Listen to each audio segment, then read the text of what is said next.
நிறைய மருத்துவ குணங்கள் இருக்குது. வேப்பம் விதை அதில் நிறைய மருத்துவ குணம் இருக்குது. இந்த நேரத்தில் இந்த வேப்ப மரங்கள் அதிகமாக இருக்கக்கூடிய இதான் பூக்கிற காலம் இருக்கிற இடத்துல தேனீக்கள் அதிகமாக வச்சு இந்த பூலேருந்து தேன் எடுக்கும். இந்த வேப்பன் தேன் அதிகமான மருத்துவ குணம் உள்ளது.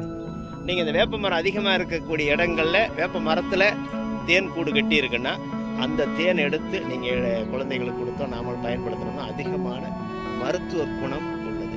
இப்போ அந்த வேப்பம் பட்டை இருக்கு இல்லையா, இந்த மரத்தோட இந்த வேப்பம் பட்டை, இந்த பட்டையை இந்த வேப்பம் பட்டையை இதை நீங்கள் பவுடர் பண்ணி வச்சுக்கிட்டிங்கன்னா பவுடராக கூட நீங்கள், ஏன்னா வேப்பம் எல்லாருக்குமே வேப்பம் குச்சி கிடைக்காது டெய்லி பல் தேய்க்கிற ப்ரெஷ் பண்ணுறதுக்கு.